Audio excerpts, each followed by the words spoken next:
Hello everyone! So, ayan, alam nyo na, Ducati concept update. So, ayan, medyo matagal-tagal din tayo wala nag-upload no kasi yung December medyo na-busy talaga tayo. And finally, the long wait is over. Andito na yung bungka ha. Pero marami pa rin tayong idadagdag dyan hanggang mabuo yung ating Ducati concept. Pero so ngayon, pag-usapin natin ating Ducati concept kung ano ba yung mga nadagdag dito. Ano na ba yung itsura niya. At konting price reveal sa last part ng video. So, abangan nyo yan, okay? So, ayan. Bago natin simulan ng video, let's have a V-roll.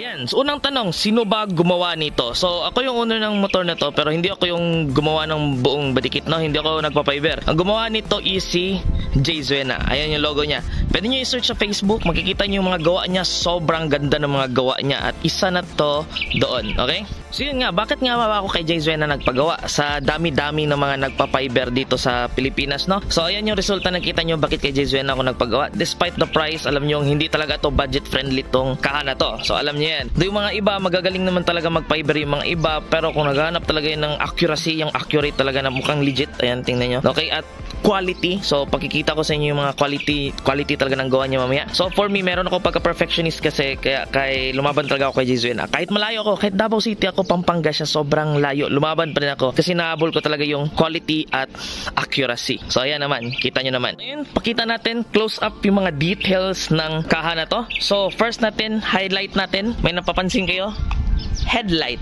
So yung headlight natin is V4 talaga, no? Gayang-gaya sa V4. Okay?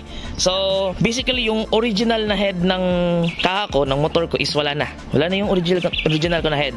Pinalitin na yung buong head assembly. So yan, ito na yung buong head assembly niya. Naka V4 headlight na siya. Na yan. Okay? So, kita nyo yan, andito yung eyeline. Okay? So wala na yung original na head, pinalitan na yung buong ulo. So kung may nagtatanong baka may mask na ganito, tulad na ganito na mask, unfortunately walang mask na ganito. Bakit? Kasi ito, naka-connected na kasi ito sa bodies. Tingnan niya sa ulo. Ayan. Andito yung hati niya. Tapos, connected na siya sa buong katawan. Okay? So, hindi siya mask lang. Connected talaga siya sa buong katawan. Ayan. Kita niyo yung linya dyan. Ayan. Oh. Connected. So, ayan. Okay? Kung gusto niyo naman makita yung ilaw nito, first natin is yung kanyang park light. Ayan yung kanyang park light. Yung eyeline. Okay. Next naman natin is yung kanyang headlight. So, ayan. Pag naka-headlight, ayan. And B4 na B4. So, white yung kanyang headlight. Pag naka-high beam naman is yellow. So, ayan. Sobrang liwanag yan pag nasa gabi. Na-try ko, sobrang liwanag talaga. So, yan yung kanyang headlight niya. Next naman, pag nag-turn signal tayo, kasali yung eyeline niya na magta-turn. Okay, for example, ito. Ayan, for example, naka-park hazard light tayo, kasali yung ating ilaw nagha-hazard. So, ayan. Sobrang convenient kasi wala na tayong signal light side. Nandito na sa mata at nasa signal light na din natin ng ating side mirror. Na parang big bike din tingnan. Next naman natin is yung ating winglet. So, itong winglet, malaki to. Okay? Tingnan mo yung kamay ko. Mas malaki pa sa kamay ko. So, yung winglet na nabibili nyo sa Shopee, usually maliit lang yun. Mga ganitong laki lang yun. Tapos ganito lang yung kanyang lapad. Maliit lang yun. Ito, sobrang laki. Gayang-gaya sa Panigale. Yung V4R galing na winglet. Yung bow, yung hanggang sa simula, hanggang dito sa likod. Kasi yung V4S, parang hanggang dito lang din yun. Mga ganito din kataas, parang hanggang dito lang. Pero ito yung sa V4R yan siya na winglet. Doon, yung Panigale specially na ginaya natin is wala siyang winglet dito. Pero nilagyan ko lang. Alam nyo bakit? For protection purposes. Kasi wala tayong crash guard, at least naman may magpo-protect ng ating from damages. So ito na yung winglet. Parang magsilbing crash guard na din siya kasi alam nyo bakit? Sobrang kapal nitong winglet na to. Tingnan nyo yan, gaano kakapal yan. Okay, oh. Sobrang kapal. Kita nyo yan. So magkita nyo din, wala din tong tornilyo nakalagay. So nasa loob na yung tornilyo niya mismo, parang sa legit talaga na Ducati. So ayan, sobrang sulit ng ating winglet na yan. Ayan. Ayan, ang cute ng logo ng Ducati natin dito, ang lit. So, ayan. At yan yung sa ating sa harap. So, ngayon sa side naman tayo. So, ayan. Ang laki, di ba? Ayan sa side. Sobrang laki. So, alam ko, ito talaga yung pinakaunang napapansin talaga sa side. Dry clutch. Ayan, so meron tayong fake dry clutch dito. Of course, dito umiikot. Hindi naman to original dry clutch para umikot. So ayan, package na to kay Jizwena. I believe nalalagay lang to dito lang din sa hybrid concept ni Jizwena. Kasi flat surface to yung sa likod nito, which is yung sa makina naman hindi siya flat surface. At yung tornilyohan niya nasa loob. Wala namang lalagayan ng tornilyo yung sa makina talaga. So ito parang nalalagay lang to siya sa hybrid concept talaga. Okay, so I don't think malalagay to sa stock na kaha. So there's that, okay? So ganito naman yung itsura niya pag nakasakay ako. Pasensyahan nyo, naka-jogging pants lang ako, nakapambahay lang ako. Ayan. Ayan. So ito yung normal posture.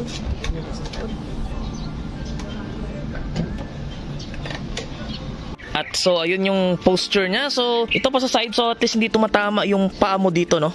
So ayan, kita nyo sa paa ko, hanggang dito lang, hindi siya tumatama. At yung kanya meron siyang tank enhancer. So nakita nyo meron siyang connected na line papunta dito sa tangke. So parang lumaki lalo yung tangke ko. Tong tank enhancer ko naman sa taas is hindi pa to tapos, okay? So ipapa-wrap ko pa to ng carbon, mawawala yung mga imperfections dahil sa paint yan, merong konting cracks sa paint din yan. Pag napakarbon ko to, mawawala yan lahat, magiging smooth yan, okay? So ayan, temporary mo na yan, hindi pa yan tapos, okay? So, sa side, so nakita niyo dito, meron akong rear set extender. Kasi kung yung rear set ko nandun lang sa stock, nandun sa loob, tatama to.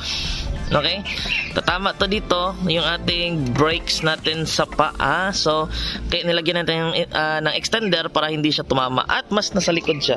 Okay? Kasi, umabot kasi dito yung ating buong tangke. So, ayan. Cool din natin na feature dito na yung sa baba is meron talaga siyang umbok papasok dito sa ilalim, no? So parang legit talaga na Ducati. So dito supposed to be, dito yung actual natin na tambutso pag naka-underbelly tayo. Pero soon may balak ako mag-underbelly na big elbow. Okay? Soon, magagamit natin yung lower part na yan. Okay? Soon yan, soon. So ayan, sides na may butas dito. So ayan, saktong-sakto din yan dyan. Okay? Saktong-sakto yung butas na yan. So dito naman, maganda to lagyan ng screen dito. So currently wala tong screen. Yung screen na yan is nasa harap yan. Yung ating engine guard sa harap. Okay? So which is ito. Ayan, meron tayong engine guard sa harap, which is actually screen yung gamit natin. Ayan, parang tunay na Ducati talaga. So ayan o. So yun yung ating engine guard. Likod naman tayo. So ito yung likod. So mukhang stock siya, no? Pero hindi siya stock actually. Sobrang lapad na nito. Kasi yung stock, nang liit yung stock parang ang ganito lang kalaki yung stock na upuan, parang ganito lang kalaki. Nandyan itong puti, ayan. Parang ganyan lang kalaki yung stock, tapos hanggang dito lang. Ganyan, nang liit. So lumapad lalo dito. So hindi to siya kasing laki ng stock lang, lumapad talaga yung likod din natin, no? So ayan, meron tayong screen dito. So ayan, itim, ang ganda ng pagka tingin pa, linis. So ayan, meron tayong logo ng Ducati dito. So yun na emblem. So yan, seat cowl. Pwede pa rin to tanggalin, ating seat cowl. Then pwede ilagay yung stock natin angkasan. Okay, so at least pwede pa rin siya maangkasan hanggang ngayon. So sa likod naman, speaking of tail, ayan na, likod natin. Ayan, ang ganda. Actually medyo hindi pa to tapos. Ayan, nakikita, may mga wire pang nakikita. So ayan, dapat tago natin yung mga wire na yan, na dapat hindi nakikita yan. Tago natin. Ayan, may mga wire konti. Pasok muna natin. Ayan, so linisin pa natin yung mga wire na yan. So sa ngayon, dyan na, hindi naman nahalata sa malayo. So ayan, yung ating tail. Legit Ducati na OEM tail lights to, no? So actually hindi pa rin to tapos. As nakikita nyo, naghanap pa kami ng tornilyo na pwede ilagay dito sa ilalim. Pero so far functional naman, even though wala siyang tornilyo. Ayan, wala namang vibration kahit wala. So for temporary lang, hindi ko pa naman to binabiyahe ng malayuan, malapitan lang. Okay, so doon ko lang binabiyahe. Pero pag malayo, dapat kompleto na talaga to. So naghanap pa kami ng mga bolts dyan. So ayan, kasya pa din yung stock natin na tail tidy. So maraming nagsasuggest talaga na dapat i-tail tidy ko na daw. Pero sa akin lang, bet ko to bet ko tong stock mas malapit siya doon sa stock ng Ducati. So sa side naman ng ating seat is sobrang sharp sa tingnan, no? And sobrang pointy, parang legit talaga. Ayan. Ito naman sa mga original na add-ons natin bago dumating yung hybrid concept natin na galing kay Jizwena. So itong dual disc brake natin na Bembo, meron na to sa yung stock pating fairings. Ayan, alam ko naman nag-upload na ako ng video na yan. Gusto niyo matingnan, pwede niyo check yung video na yan. Dual disc brake yan na Brembo. So ayan, na naka-radial concept. actual axle caliper lang to. So ayan, nakalagay yung screw. Pero ginawa natin radial para magmukhang big bike. So ayan yung parang merong curve sa baba na bakal. So ayan, meron diyan. So ating side mirror na ZX-10R para magmukha siyang big bike, no, kasi ang laki ng side mirror na to. At meron siyang signal light sa kanyang side mirror, which is sa actual na Ducati meron ding signal light sa ano. So medyo mas pataas lang yun ng konti, ganyan yung sa Ducati, pero medyo mas pa-side to kasi sa Kawasaki naman galing yan, hindi naman lang yung sa Ducati. May nakita ko actual na Ducati na side mirror, hindi ko alam kung magkasya yun, no, hindi ko pa, wala pa akong nakitang nag-try.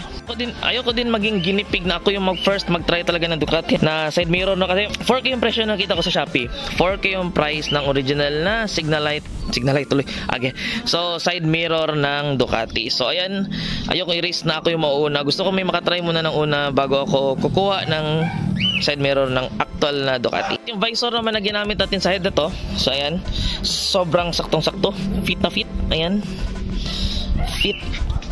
Ayan, sobrang fit niyan. Fit na fit all throughout. Lahat talaga. Okay, so ang gamit natin yan is yung R15 version 3 pa din. Yung actually, yan pa din yung gamit natin sa original natin na fairings. Nilipat lang dito. Saktong-sakto yung R15 na visor dito. So yung ating swing arm cover. So ayan, may malaki tayong swing arm cover. So ayan. Ayan naman. So ayan, naka-stock pa din na swing arm cover, stock na swing arm pa din, then may dinagdagan ng swing arm cover. And sabi ko nga sa intro, so actually hindi pa to tapos, no. So ano ba yung mga kulang dito? Bakit hindi pa tapos? Mga mods na planning soon na madadagdag dito kasi hindi pa to tapos. Of course, yung tires natin stock pa. Gagawin nating 120 yung sa harap, galing sa 110, so mas lalaki siya. Of course, ang sa likod galing sa 140 yung stock natin, gagawin nating 160 yung ating tires sa likod. So makita nyo ang parang ang liit niya tingnan para sa kaha. Okay, so isa pa, nakikita nyo yung kanyang tail niya, medyo konti lang yung lampas ng gulong. May ganyan mo, konti lang yung lampas ng gulong. So mangyayari niyan soon J-Zuena pa din galing. Meron tayong extended swing arm niyan soon. Extended swing arm na merong bagong swing arm cover na tulad ng sa 2025 na Ducati Panigale, which is ito yung itsura niya. Merong hollow sa gitna. So soon yan nating magiging swing arm that soon para mukhang mataas na talaga siya sa likod. So hanggang dito na siguro yan para mas laki siya tingnan. So aside niyan, ano pa yung mga kulang natin? So dito sa side, nakikita nyo, dito pa din yung stock na item. So planning ako, so ako nito na J-Zuena may plano din siya, pero mag-experiment ako ng sarili ko. Parang ginawa ko ng ganito kasi ako lang gumawa nito. Gagawin ko to ng chassis dito na silver, yung silver na chassis ng Ducati. So para siyang tunay na Ducati, may chassis siya, pero ako lang gagawa yun, magdi-DIY ako. So idadagdag ko yan soon. And yung upuan ko, gawin ko siguro, pagandahin ko din yung upuan, no, para magmukhang Ducati.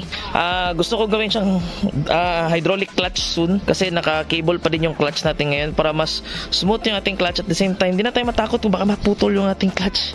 So ayan, kaya mag-hydraulic clutch tayo soon. Sa tank pads natin, naghahanap ako ng nagsasakto na rubber dito, or ako na magagawa na mismo kasi alam ko naman walang benta na para sa ganito kasi modified to. So gagawa ko ng sarili kong ano dito, tank pads ng parang kapra sa B4, yung parang ganyan yun dito. Okay? Yung itim na magkahiwalay yan dito. Then soon bibili ako yung actual na Ducati ng tank pad, sana kakasya. Actual na tank pad ng Ducati lalagay ko dito. So yun, tatanggalin ko na to kasi wala na nakita dyan. So yan, papakarbon ko din to. So sabi ko, ito hindi pa to napakarbon. So papakarbon ko na wrap, full wrap. Tapos hindi pa to natapos pintura, wala pa tong top coat actually. Pag na-top coat yan, magsashine yan, lalagyan yan wrap ng carbon. So yan, dadagdag natin yan. At ito soon, meron tayong butterfly na coming na project din. Magmumukhang Ducati talaga tong butterfly dito. Okay? Tapos ito naman, bakit may space dito? Kasi soon, nausapan ko na yung makina ko itong susi na to, ililipat natin dito. So dito tayo magsususi na parang actual na Ducati dyan nakalagay. So dito, bakit tatanggalin natin dito? Ano bang ilalagay natin dito? Soon, lalagyan natin dito na Öhlins na stabilizer. So yan yung plano natin soon. Then itong handlebar, okay na to. Lagyan na natin yung Ducati dito. Okay? So ito naman, dash panel natin, stock pa din yan. Okay? But soon, paano ko gawin is, papalitan ko yung parang Ducati na dash panel din, yung ginagamit ng mga majority ng mga Z2 users ngayon. So papalitan natin yan. And soon din ito, lagyan tayo ng dash panel dito sa side. Okay, buong dash panel hanggang dito. Ayun, may space kasi siya konti dito, no? Pero temporary lang yan. So soon lagyan ng dash panel talaga na pang Ducati. So ayun, hindi ko pa nabalik dito yung ating charging port. Dito yung supposed na kalagay. So hindi ko pa nabalik. Planning ibalik dito ilagay. Ayan, kasi walang bolt dito. Then lagyan natin ng voltmeter dito sa side kasi wala na tayong crank. Ayan, wala na tayong crank. So dapat de baterya talaga yung lagi yung motor natin. Dahil wala na tayong crank, dapat meron tayong voltmeter para alam natin kung ang battery natin soon malulobat na ba or hindi. So far yan yung mga planning natin. Dati single swing arm yung plano ko, pero soon parang yung ayoko na. Gusto ko yung extended swing arm lang na yung sa 2025. Mas trip ko yun kaysa yung sa single swing arm. Alam nyo naman gasto ng single swing arm, no? Malakihan yun. Okay? So ayan, soon din dito gawin natin actual talaga na radial calipers. Isa din yan sa idadagdag natin soon. So ayan. So as napansin nyo, marami-rami pa tayong dadagdag dito. Soon, marami pa tayo para magmukha talaga siyang actual na Ducati. Ito din pala. Ito, tatanggalin ko to soon, itong puti, kasi pag nakikita yan, parang alam talaga na Z200 talaga. Lalo na sa mga owners, pag nakita nila yan, alam nilang Z200 talaga. Papalitan ko niyan ng magmukha ng actual na Ducati talaga. Yan. Tapos, i-black ko din yung color para hindi malata. Then, ito naman yung muffler natin, ilalagay natin yan sa underbelly. So, next week, somewhere there. So, magpapa-big elbow din ako. Lalagyan natin yung underbelly. Lagay natin dito para ma-highlight naman yung ating swing arm dyan. Okay, so, papaceramic coating ko din to kasi yung paint ni Jizuena sobrang linis. Sobrang kines. Pwede kang manalamin dito. So, ayan o. Nakita nyo yung mga reflections. Ayan. So, lalo na dito sa baba, oh. Kita yung reflection sa baba. Para ka, pwede ka na naman nalamin dyan. So, papaceramic ko to para ma-preserve yung buong paint ni Jizuena. No? So, ayan. May mga konting decals na tayo. May Ducati tayo dyan. May Ducati din dito sa side. Napadecals na natin. And dito may Ducati din sa kabila. Though, I think medyo maliit siya. So, need ko pang palakihin yan. Okay, so isa din yan. Maybe soon may plano din akong gawin pag natapos yung ating chassis dito. Baka kukover ko din to na parang something magmukhang B4 din. So ayan, ang goal nito soon, final goal is kahit Z200 users, hindi nilang makilala na Z200 to, no? Kahit mismong Z200 users. Kasi pag Z200 users ka, unang tingin mo, alam mo kung legit to or hindi. So ayan, yan yung final goal natin soon. So ayan, sa pinakakaabangan ng lahat, no? So ayan, price reveal ba? So rough estimation na ibibigay ko, no? Since iba-iba naman talaga yung mga presyo, depende sa lugar nyo. Dahil sa shipping pa lang, iba na. Okay? So depende din sa lahat ng mga ginasto nyo sa ibang pyesa. Pero yung kay Jizuena alone lang, okay? Yung hybrid concept, yung kaha, itong kaha na to, yung tail, yung headlight. Para kayong bumili ng second hand na Zito, na pristine condition, yung version 2. Let's say meron kayo nakita Explorer 250 version 2, then pristine condition, mga yung odo niyan, let's say nasa 500 at 1,000 pa lang. Tapos binenta agad ng binenta agad. Mga ganung presyo yon. Okay? So kung gusto niyo malaman yung exact talaga na presyo, pwede niyo i-PM si Jizuena sa Facebook. Okay? Pero at least may rough estimation kayo na para kayong bumili ng bagong second hand talaga na Explorer version 2 na nasa 500 pala yung odo. Ganun yung total na gasto nito. Okay? Sa Jizuena. Pero overall, kung ikasali mo yung motor, lahat na, pati dual disc brake, kasi hindi ko kasali. Iba yung meron na yung daan eh. Okay? So kung overall, parang umabot na siguro ako siguro nagasto ko up kasali na yung motor, parang Dominar 400 na yung buong value ng motor na to. Dominar 400 or let's say yung R15M na bago yung version 4, parang ganun na yung presyohan niya. Okay? So R15M or Dominar 400, magkalapit lang yung price niyang dalawa. Okay? So ayan. So hindi pa ito tapos, performance wise din, hindi pa ito tapos, wala pang stock pa yung carb natin ito. Okay? Stock pa yung carb natin ito. So soon dadagdag pa yan. Okay? And if na-curious naman kayo sa dual disc brake na build natin, no, kung paano natin nilagay yan, click nyo yung video na to. And if na-enjoy nyo yung video, don't forget to hit the subscribe button down below. And thank you for watching. Always, ride safe!